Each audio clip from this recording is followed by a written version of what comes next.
Havia na terra de Uz um homem cujo nome era Jó, perfeito e reto, que temia a Deus e se abstinha do mal. Jó 1:1. Para tirar o máximo proveito do livro de Jó, devemos primeiro ter um resumo dele. A história aqui descrita mostra-nos como estamos nas mãos de Deus, que é Ele quem ordena as nossas vidas e as dispõe a seu bel prazer, que a nossa responsabilidade é entregar-nos a Ele com toda humildade e obediência, que é justo que pertençamos completamente a Ele na vida e na morte.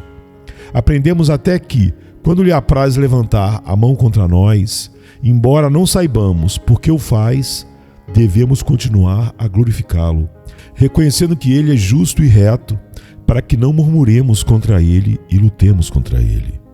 Pois bem, sabemos que sempre seremos derrotados quando lutamos contra Ele ou tentarmos repreendê-lo loucamente. Esse, então, é um breve relato de que temos que lembrar desta história, a saber, que Deus tem tal ascendência sobre suas criaturas que Ele pode dispor delas a seu bel prazer. E quando Ele exibe qualquer rigor que nos pareça estranho na superfície, vamos, no entanto, manter a nossa paz e confiança nele e não criticar.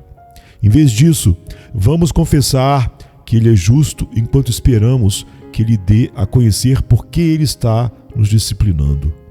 Enquanto isso, temos que considerar a paciência do homem que está aqui colocado diante de nós, como Tiago nos exorta a fazer em Tiago 5:11.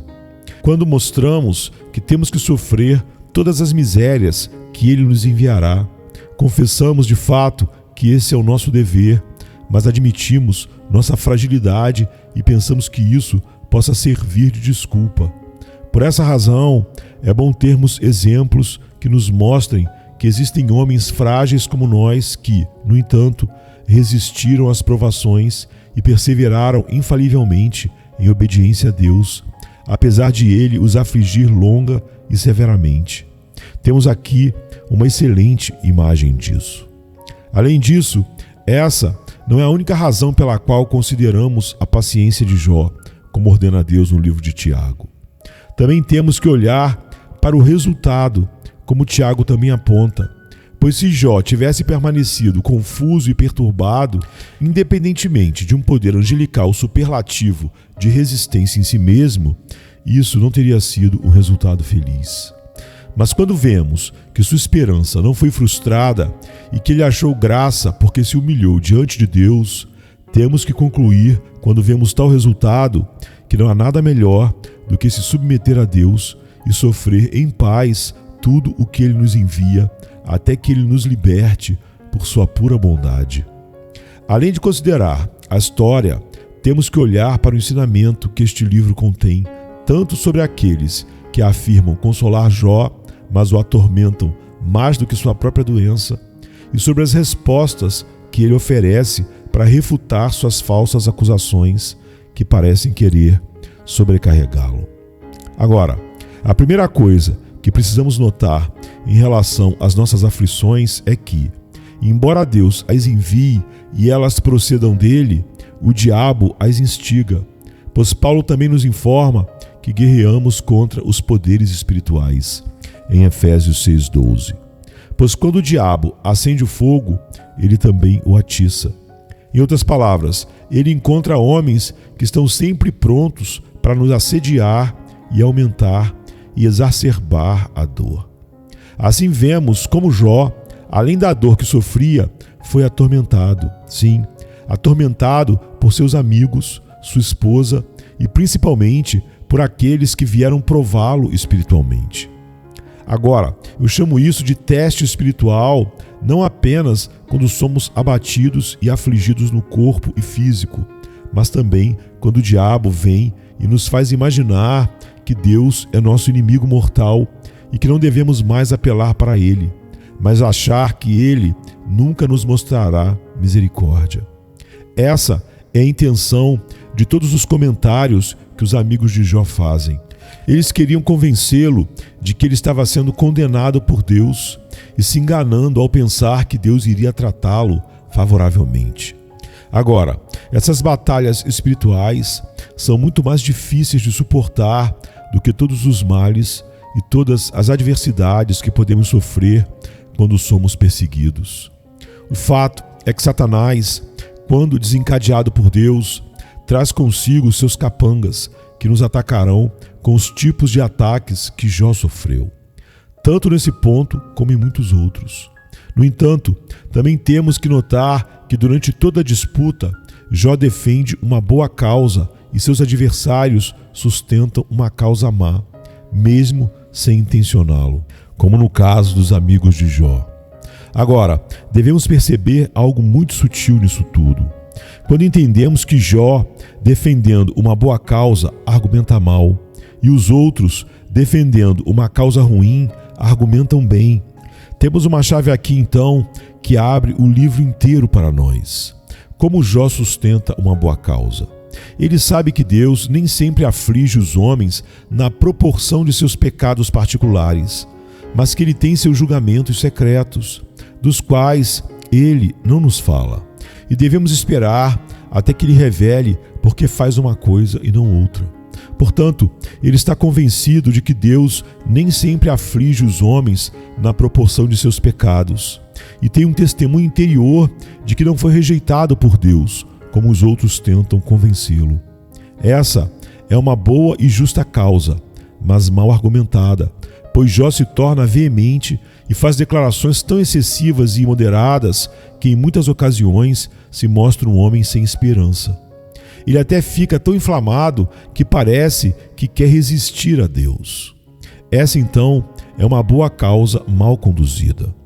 Agora, aqueles que sustentam a má causa, a saber, que Deus sempre pune os homens na proporção de seus pecados, o argumento dos amigos de Jó aqui, usam frases bonitas, santificadas e corretas, e não há nada em suas observações que possamos descontar como mentirosas em si mesmas, como se o Espírito Santo a tivesse declarado.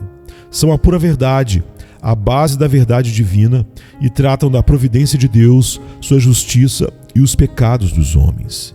Isso constitui um ensinamento que devemos receber sem debate, pois falam coisas corretas a respeito de Deus e seu caráter, mas sua intenção é ruim, pois esses homens estão tentando levar Jó ao desespero e devastá-lo completamente, e naquele caso, aplicando a verdade de maneira errada naquela situação específica.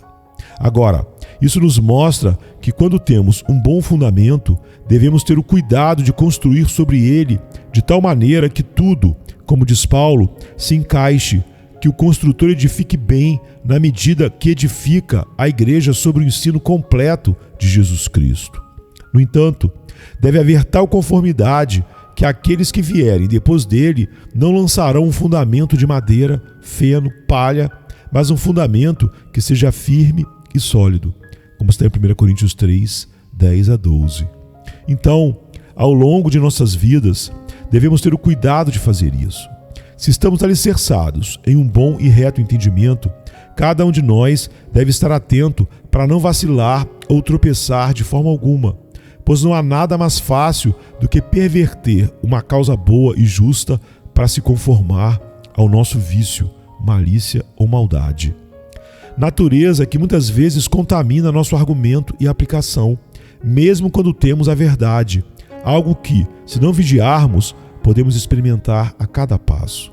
Deus nos favorecerá com uma causa boa e justa, mas seremos tão assediados por nossos inimigos que não poderemos permanecer dentro de nossos limites, como fez Jó, ou simplesmente seguir os mandamentos de Deus sem implementá-los de uma forma ou de outra correta, como fizeram os amigos de Jó.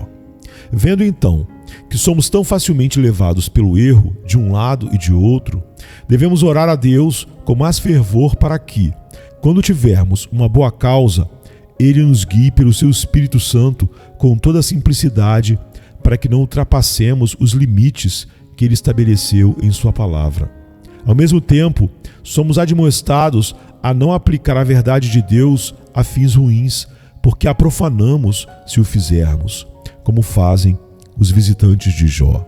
Ainda que falem a espécie certa de linguagem sagrada, como já dissemos, e como veremos mais claramente, não deixam de ser sacrilégios, pois corrompem a verdade de Deus e a usam e aplicam de maneira errada. Eles aplicam o que é bom e justo em si para fins malignos. Portanto, quando Deus nos dá conhecimento da sua palavra, aprendamos a recebê-la com tal admiração que não obscureçamos o bem nem desculpemos o mal, como muitas vezes fazem os mais inteligentes, e os mais instruídos abandonarão restrições e vontade para fins enganosos e maliciosos, abusam do conhecimento que Deus lhes deu, e eles perverterão tudo de tal maneira que todos serão lançados em confusão. Vendo que o mundo está viciado em tal corrupção, devemos ainda mais orar para que Deus nos conceda a graça de aplicar sua palavra ao uso puro e simples que Ele pretende. Essa é a principal coisa que temos que observar.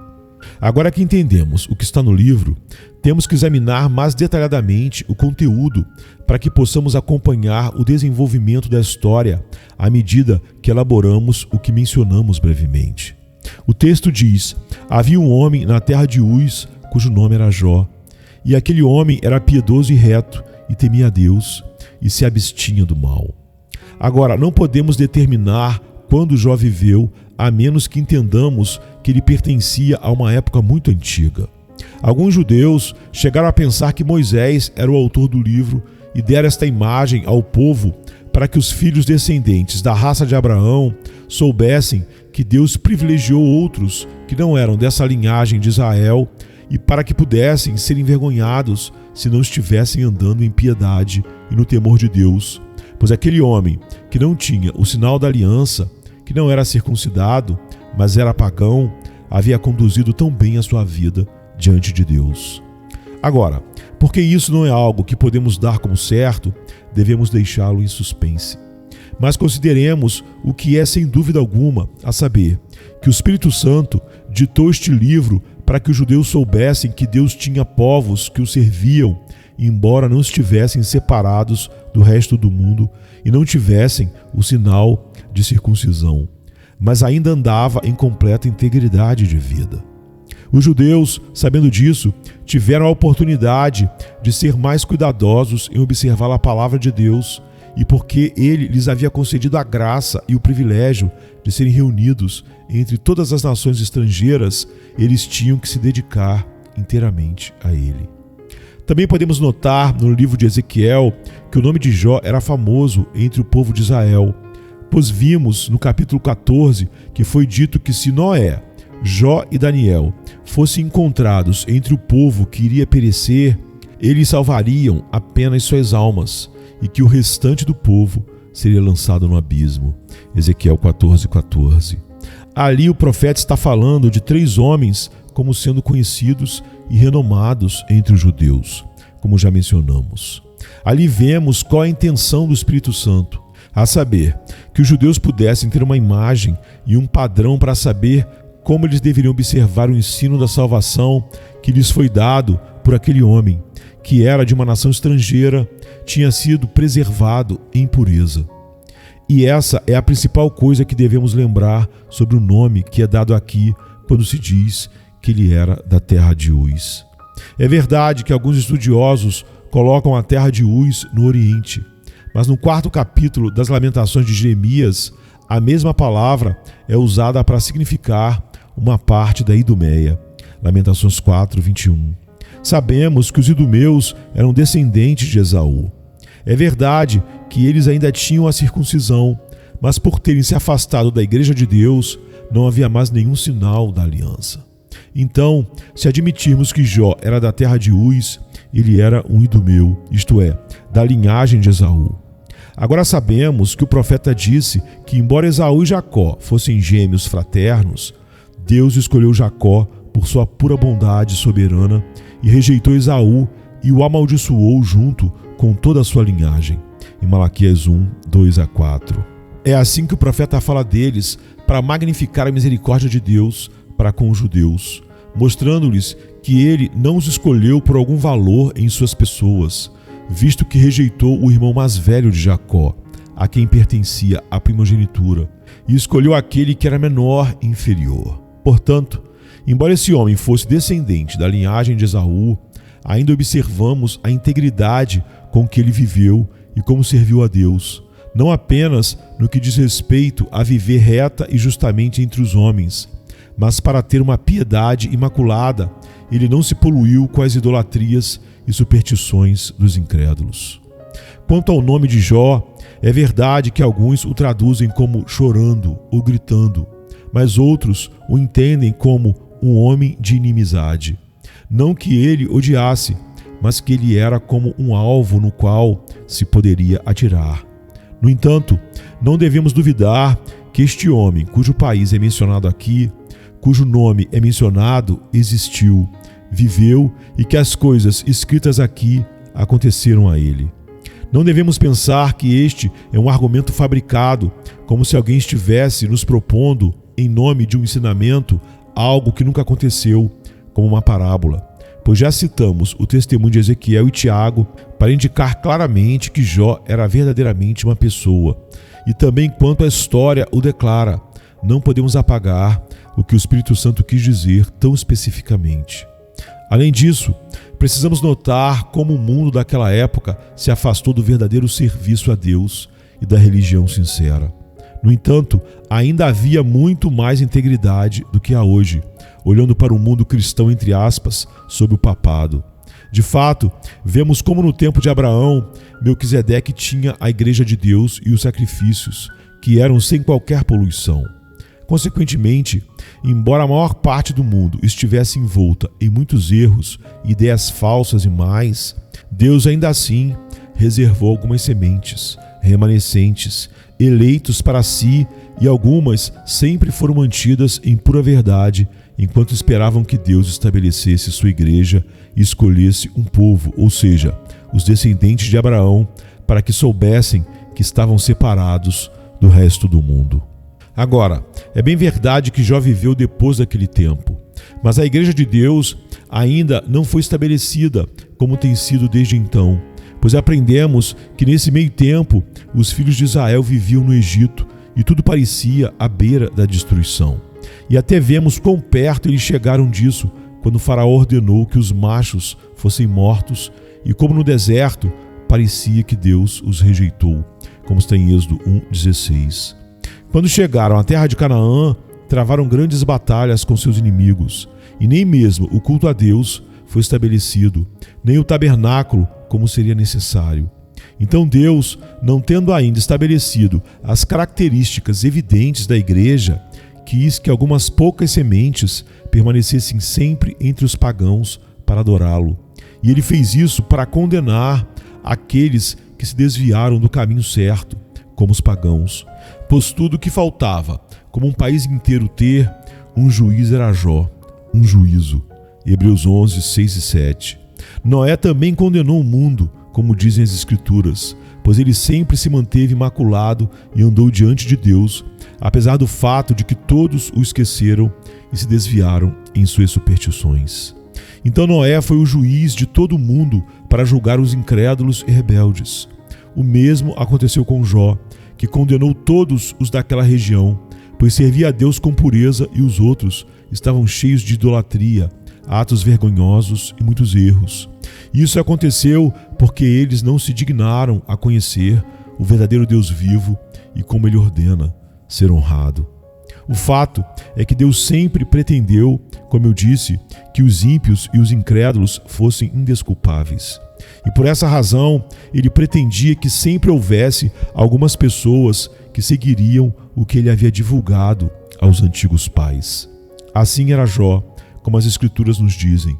E a presente história dá uma imagem clara de como ele serviu a Deus em piedade e viveu entre os homens em retidão. Disse que Jó era reto, perfeito. Nas Escrituras, isso é entendido como plenitude, que não há pretensão ou hipocrisia no homem, mas que o que está por dentro mostra por fora, e que ele não tem recessos secretos onde se afaste de Deus. Mas ele mostra seu coração e todos os seus pensamentos e afeições, e procura apenas consagrar-se a Deus e ser completamente dedicado a Ele. Há uma inteireza entre o interno e o externo, sem hipocrisia. Nisso consiste aqui a retidão, homem perfeito, inteireza e não perfeição no sentido restrito. Esta palavra foi traduzida como perfeito entre aspas por gregos e latinos, mas como a palavra perfeição foi mal explicada posteriormente, é muito melhor usar a palavra reto, porque muitas pessoas que não sabem entender esse tipo de perfeição pensaram: há um homem que é chamado de perfeito. Segue-se que a perfeição pode existir em nós enquanto vivemos nesta vida presente. Ao fazê-lo, obscureceram a graça de Deus, da qual sempre precisamos, pois aqueles que andam mais retamente ainda devem encontrar refúgio na misericórdia de Deus. E se seus pecados não são perdoados em Cristo e Deus não os sustenta soberanamente, todos perecem. Portanto, embora aqueles que usaram a palavra perfeição a tenham entendido corretamente, mantenhamos a palavra reto, porque há quem distorceu o seu verdadeiro significado, como eu disse. Aí está então Jó, que é chamado de reto. Como é isso? Como disse, porque não havia hipocrisia, nenhuma pretensão nele, nenhum engano, pois quando a Escritura deseja indicar o vício, que é o oposto da virtude da retidão ou integridade, ela fala de um coração e um espírito dividido, isto é, um coração duplo, em 1 Crônicas 12:33, Salmo 12:2, etc. Portanto, notemos primeiro que a retidão é atribuída a Jó para mostrar que sua afeição era verdadeira e simples, que ele não tinha um olho em uma coisa e outro em outra, um em Deus e outro no mundo, que ele não serviu a Deus pela metade, mas se esforçou para se dedicar totalmente para ele. É verdade que nunca podemos ter perfeita integridade e que sempre lutaremos por esse objetivo, como gostaríamos de ser todo o tempo, pois quem segue o caminho certo ainda manca, sempre fraco, arrastando as pernas e as asas neste mundo. O mesmo é verdade para nós enquanto habitarmos este corpo mortal. Não teremos, como eu disse, perfeita integridade até que Ele remova de nós toda a miséria que nos preenche. Mas devemos, no entanto, continuar a visar essa plenitude e renunciar a toda pretensão e falsidade. Notemos também que a verdadeira santidade começa dentro. Se tivéssemos a melhor aparência do mundo aos olhos dos homens e nossas vidas fossem tão bem reguladas que todos nos aplaudissem, se não tivéssemos essa integridade e retidão diante de Deus, não teríamos nada. A fonte deve ser pura e então as correntes que fluem dela serão puras. Caso contrário, a água pode ser clara e ainda amarga, ou ter alguma outra corrupção prejudicial à saúde. Consequentemente, devemos sempre começar com esta instrução: Deus deseja ser servido em espírito e em verdade sincera, como lemos no 5º capítulo de Jeremias 5:3. Portanto, a primeira coisa que devemos aprender é conformar nossos corações à vontade de Deus. Agora, depois que Jó foi chamado de inteiro, íntegro, lemos que ele era reto. É a retidão relacionada à vida que ele levou, que é o fruto daquela raiz que o Espírito Santo havia plantado de antemão. Então o coração de Jó estava reto e inteiro, sua vida era simples, ou seja, ele andava e convivia com seus vizinhos sem prejudicar ninguém, sem ofender ou incomodar ninguém, sem contemplar fraude ou malícia, sem buscar o próprio proveito à custa dos outros. Esse é o significado dessa retidão que é adicionada aqui. Agora, essas palavras nos advertem a trazer nossos corações e sentimentos em conformidade externa na vida vivida diante dos homens. É verdade, como eu disse, que podemos de fato abster-nos de fazer o mal, podemos de fato fazer um bom espetáculo diante dos homens externamente, mas não terá sentido se diante de Deus houver hipocrisia e insinceridade ocultas quando chegarmos a essa raiz plantada no coração pelo Espírito Santo. O que devemos fazer então? Devemos começar por este ponto, como eu disse. Mas se quisermos ser verdadeiramente eretos, nossos olhos e mãos e pés e braços e pernas devem acompanhar para que possamos proclamar ao longo de nossas vidas que queremos servir a Deus e que não é em vão que dizemos que queremos manter essa integridade que está dentro de nós. É por isso que Paulo exorta aos Gálatas a andar no Espírito, se eles vivem no Espírito. É como se ele dissesse: é verdade que o Espírito de Deus tem que viver em nós e nos governar, pois não teria sentido ter uma grande vida que agrada aos homens e é altamente estimada, a menos que sejamos renovados pela graça de Deus, como está em Gálatas 5. Devemos andar, ou seja, devemos mostrar como os resultados e com nossas obras como o Espírito de Deus governa em nossas almas. Pois se nossos olhos estão contaminados por concupiscências ou crueldade ou outros males, e nossos olhos são culpados de olhares perversos e lascivos, se somos cobiçosos dos bens alheios ou cheios de orgulho e vaidade, e os nossos pés se apressam para o mal, como diz a Escritura, revelamos assim que o coração está cheio de malícia e corrupção, pois nem pés, nem mãos, nem olhos agem por conta deles. A conduta vem da mente, do coração. Portanto, aprendemos a viver aquelas qualidades que a Escritura nos mostra nesta passagem, quando diz que Jó, sendo perfeito e reto, também viveu corretamente, ou seja, viveu entre seus vizinhos sem fazer mal algum, sem buscar sua própria vantagem ou interesse egoísta, e que tratou com justiça com todos. E é assim também que Deus quer provar se o servimos fielmente. Não que Ele precise de nosso serviço ou de qualquer coisa que possamos fazer por Ele. Mas quando fazemos, vivemos uma vida que abençoa o próximo e permanecemos leais a cada um deles, como a própria natureza nos ensina a fazer. Damos testemunho de que tememos a Deus. Vemos muitos que parecem ser muito zelosos quando se trata de debater e fazer muitos discursos teológicos para dizer o quanto são diligentes em servir e honrar a Deus. Mas assim que lidam com o próximo, torna-se evidente o que eles têm em seus corações, pois buscam o próprio benefício e não têm escrúpulos em acumular uma grande visão de si e para si, e enganar os outros quando têm alguma oportunidade para fazê-lo.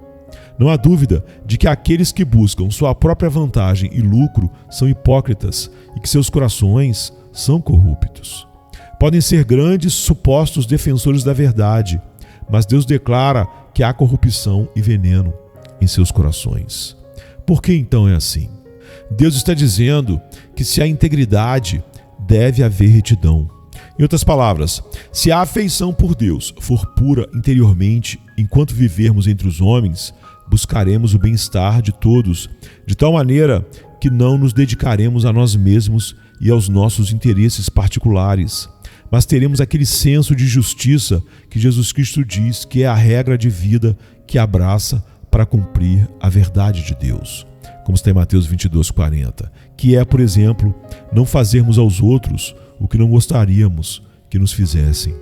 Portanto, notemos então que muitas pessoas são condenadas neste louvor a Jó, pois o Espírito Santo não só declara que aquele homem era íntegro diante de Deus, mas que também tinha integridade e retidão entre os homens.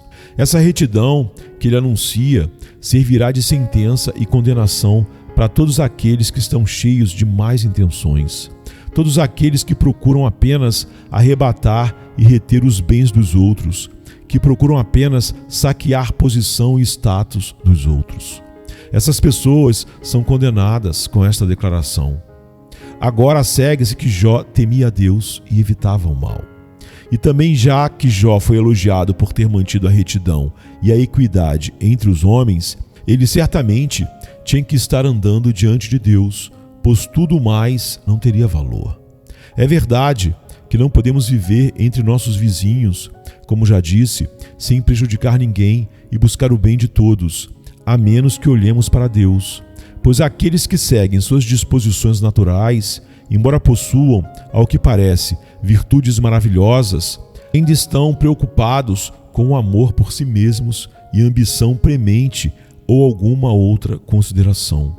Como resultado, toda aparência de virtude neles é corrompida por esse mesmo fato. No entanto, embora não possamos possuir essa retidão sem temer a Deus, essas duas características distintas, servir a Deus e honrar nosso próximo, foram distinguidas na lei de Deus quando ele a gravou em 2 tábuas. Observemos então, como anteriormente, sob a palavra retidão, que o Espírito Santo quis mostrar como Jó viveu entre os homens e também quer incluir sua piedade ao dizer que Jó temia a Deus. Isso nos aconselha fortemente que, se quisermos dar ordem às nossas vidas, devemos respeitar, temer e glorificar a Deus e depois isso fluir em como nos relacionamos com o nosso próximo. Respeitemos a Deus, digo, para amá-lo, nos dedicarmos a Ele e lhe prestarmos a homenagem que lhe é devida. Respeitemos o nosso próximo para cumprir o nosso dever para com Ele, segundo a nossa responsabilidade de ajudá-lo e de viver com equidade e retidão com Ele. E então, já que Deus nos uniu, cada um considere como usar todas as suas capacidades e oportunidades para o bem mútuo de todos. É assim que devemos respeitar a Deus e aos homens se queremos governar bem nossa vida. Pois é certo que a pessoa que busca apenas seus próprios interesses está cheia apenas de vaidade. Pois se um homem deseja ordenar sua vida de uma tal maneira que os homens pensarão que ele é irrepreensível e Deus, na verdade, o repudia, o que lhe aproveitará quando ele se esforçar para andar de tal maneira que todos falem bem dele quando é condenado por Deus? Aos olhos de Deus, há nele apenas poluição, e a sentença registrada em Lucas deve ser cumprida. O que é nobre e excelente aos olhos dos homens é apenas abominação aos olhos de Deus. Lucas 16:15. Estejamos cientes, então, de que nunca poderemos ordenar nossas vidas como deveríamos, a menos que nossos olhos estejam fixos em Deus e em nosso próximo. Em Deus, por quê? Para que saibamos que fomos criados para a sua glória, para servi-lo e adorá-lo. E embora ele não tenha necessidade de nós, como os nossos próximos, e embora isso não forneça nada para Deus, ele, no entanto, quis ter criaturas razoáveis que o conheceriam e, conhecendo-o, dariam a ele o que é seu: adoração, glória e honra. Além disso, quando se fala do temor de Deus, notemos que não é um temor servil, como é chamado, mas que nos move a honrá-lo como devemos, pois ele é nosso Pai e nosso Mestre, o Deus que amamos mais do que a vida. Tememos a Deus. É certo que devemos procurar apenas honrá-lo e pertencer completamente a Ele. Nós o conhecemos, devemos conhecê-lo como Ele é, a saber, como nosso Criador e aquele que nos sustenta e nos mostra tal bondade paternal que devemos realmente viver como seus filhos, a menos que queiramos ser indevidamente ingratos com Ele. Devemos também reconhecer o senhorio e a preeminência que Ele tem sobre nós para que, dando-lhe a honra que lhe é devida, cada um de nós aprenda a agradá-lo em todas as coisas e em todos os momentos. Consequentemente, a expressão "o temor de Deus" enquadra toda a adoração a Deus, ou seja, o serviço e a homenagem que as criaturas devem ao seu Deus. O temor de Jó a Deus, dessa maneira, era uma virtude notável, visto que o mundo inteiro havia se desviado do caminho certo. Quando ouvirmos isso, vamos entender que, mesmo que vivamos entre as pessoas mais depravadas e corruptas do mundo, não teremos escapatória a menos que estejamos comprometidos com o serviço de Deus, como devemos estar. Isso vale a pena notar, porque muitas pessoas pensam que, quando estão entre a rocha e um lugar difícil, estão fazendo tudo o que se espera que façam e estão isentas de todas as outras obrigações, podendo racionalizar, por causa da dificuldade, não glorificarem a Deus em tudo e pensam que, se tornarem corruptos mais tarde, se uivar com os lobos, como diz o ditado, não faz diferença e Deus os perdoará. Mas em Jó temos uma imagem contrária, pois ele foi chamado de homem temente a Deus. Em que país ele mora? Não na Judéia, não é na cidade de Jerusalém, não está no templo, está em um lugar poluído, no meio de pessoas que eram completamente pervertidas. No meio de tanta gente assim, toda uma cultura assim, ele permaneceu puro e viveu em retidão com seus vizinhos. Apesar de tudo, o que via era apenas crueldade, descumprimento de dever, extorsão e todo excesso. Tomemos nota de que tudo isso nos envergonhará ainda mais, se não perseverarmos no serviço de Deus e do próximo quando Ele nos oferece as oportunidades que temos, a saber, a pregação diária da Palavra de Deus, as exortações que Ele nos dá, as correções que Ele faz quando falhamos e, principalmente, tudo que conhecemos sobre a beleza de Cristo e a glória da sua cruz. Então temos que estar muito atentos ao que é apresentado aqui. À guisa de conclusão, notemos particularmente o que é acrescentado no texto, que ele se absteve do mal.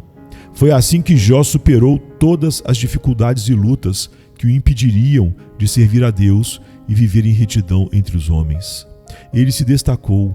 Ele sabia muito bem que se tivesse dado a si mesmo a licença para viver como os outros, teria que se abandonar aos vícios e ser inimigo de Deus. Jó não andou assim no temor de Deus, na retidão e integridade, sem grande luta, sem o diabo trabalhando para pervertê-lo e levá-lo às corrupções do mundo. Mas ele se retirou de tudo isso, se conteve do mal. Então, o que devemos fazer? Apesar do fato de estarmos na Igreja de Deus, veremos muitos males e em nenhuma circunstância teremos tamanha retidão e pureza que não seremos grandemente influenciados por tentadores e pessoas depravadas que serão os tições do inferno, pragas mortais que infectam tudo. Portanto, temos que estar atentos, pois há grandes pedras de tropeço e perversões que rapidamente nos corrompem. Então, o que devemos fazer? Devemos nos afastar do mal e seguir o exemplo de Jó e lutar contra esses tipos de ataques. E quando vemos muitos vícios e muita corrupção reinando no mundo, mesmo sendo obrigados a viver em meio a ele, não nos deixemos influenciar por ou dizer, como muitos fazem, que devemos uivar com os lobos se vivemos no meio deles. Deixemo-nos aconselhar pelo exemplo de Jó e afaste-se do mal.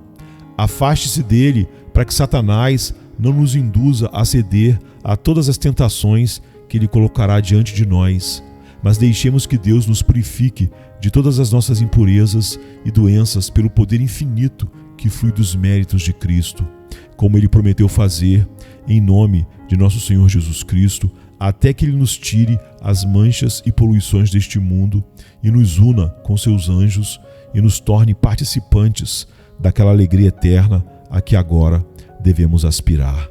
Vamos então agora nos curvar diante da face de nosso gracioso Deus eterno e soberano. Amém, queridos. Amém.